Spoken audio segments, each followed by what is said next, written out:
this is our sort of batch of things that you didn't get to see. That some of them I'm glad you didn't, and some of them I wish you would have, time permitting, but it wasn't. So here we go.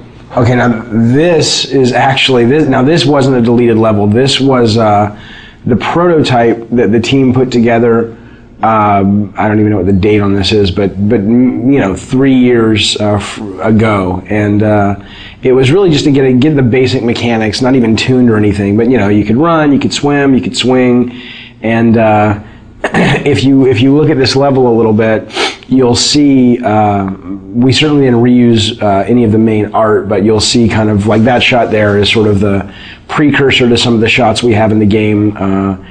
The rope swinging mechanic, and a lot of this, so you'll recognize if you've played the game and remembered the game, you'll recognize some of the level when you pull into Athens at first. This bottom section is based on that, and the whole cliffs that you climb here, we actually just sort of ripped these out directly from the demo and built the cliffs level, the Cliffs of Madness or the Cliffs of Insanity. I forget what we ended up calling it. God, it's amazing to see this little guy running around. He looks so not like Kratos. That guy there was the original Cyclops who's dying, who just never really looked like a Cyclops. He just looked like a big guy with a stick. And then this was the room, the only room that we built that was like the final room, and everything else was kind of rough. And I remember seeing this and going, everybody saw this and said, man, this looks awesome. And then we were like, yeah, but how in the hell are we going to get, all the levels in the game looking as good as that? And I don't know if we ended up getting them all looking as good as that, but I think we came a lot closer than I thought we would. This level's pretty cool. This was our test level for the Icarus wing. So when Icarus and Daedalus, the Icarus story where he flew too close to the sun with the wings that he had made, and the wax melted and he fell to his death. That was sort of the inspiration for the mechanic. And I still love this. I absolutely wish this had made it into the game. We just, it really came down to time and going, let's focus, let's get our fighting really good, and let's get our platforming better, and let's get our puzzles working, and maybe we can come back to this. And as is often the case, you just never have the chance to. So I'd love to see something like this, in future God of War titles, because I think it's a great, it's just fun. I mean, it's fun to fly around. And what was cool about this is it wasn't just a flying level. It was, you could land and you could walk around, and it was a seamless experience versus, now it's time for the flying level. So that was pretty cool. Yeah, I look at this now and I'm like, damn, we should have gotten that in. Would have been awesome. These were the original Harpies. They were a lot bigger. They still read better. They look awesome, but we just realized we needed more of like a bat-like, small, like little annoyance enemy.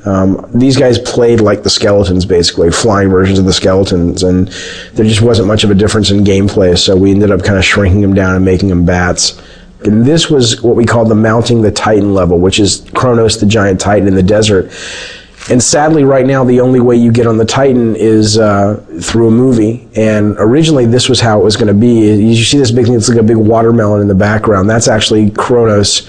And Tobin, the designer, he's got him kind of moving towards the player. And those things that are falling are like mountains that are crumbling and stuff. So it's kind of like Kronos is rushing towards the player, crawling, and you're trying to run ahead of him in these platforming sections, so that you can ultimately jump onto the structure that's on his back, and that'll lead you up to the temple.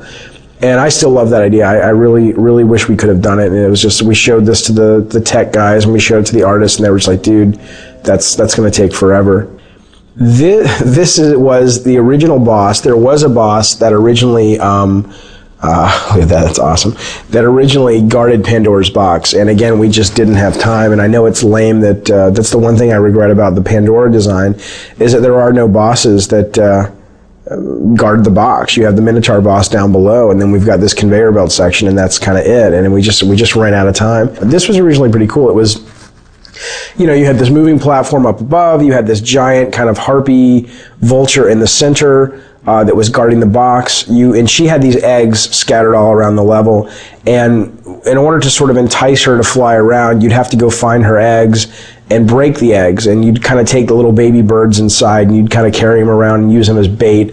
And again, not only was it kind of a cool mechanic because you were slower as you carried these things around, but also I think it really helped with the character of Kratos. I mean, here he is, cracking open eggs and ripping out little infant birds and using them for his own his own desires and really pissing off this mama bird, I thought was pretty cool. So here's just another quick idea. These are almost like little sketches for levels, you know, where you have a big open environment and then you've got the walls come down and it becomes a maze, and you either do something and the walls come back up, or it's on a timer.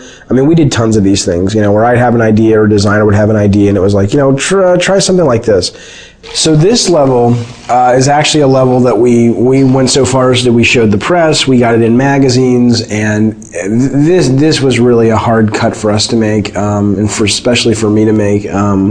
I love the mechanic of it, and I love the platforming and the concept. And the concept was that you're riding this elevator, and you know, if you get knocked off, obviously you'll die. And if you get off the elevator, the idea was it was going to originally be being chased by this massive sandstorm. And the elevator was really the only thing. It was sort of a magical elevator that protected you from the sand. And if you got off the elevator would bypass you and the sandstorm would engulf you and kill you. And the two things we didn't have time to do is we didn't have time to tune it, and we didn't have time to build the sandstorm. But what I loved was this whole idea of, you know, getting off the elevator and having to catch back up with it. So, you know, you'd have these little forks in the road, and either you'd be forced, like coming up, you'd be forced to get off the elevator, or you could choose different paths. And if you took one path, it was more combat heavy, one path was more platform heavy. And as you can see, I mean, we had this pretty much finished from a standpoint of the art and the setup, but we were missing the big sandstorm, and we were missing the tuning time to really make this fun, and so it ended up getting cut. This I love. This was great. This is great. I love this for the elevator. Now it gets smaller. I guess we talked about putting this in the actual, see, they suck. Whoever played this couldn't keep up with the elevator, but that was the whole idea, trying to keep up with the elevator. So it's tough. It's really tough when you have to cut ideas that you're really passionate about out of the game, but you do so you can make the other ideas that you do have in the game shine even brighter. So it's sort of a constant process, or it's a constant aspect of the process that's just a really tough thing that you go through, but I think it's worth it because it makes the overall product better.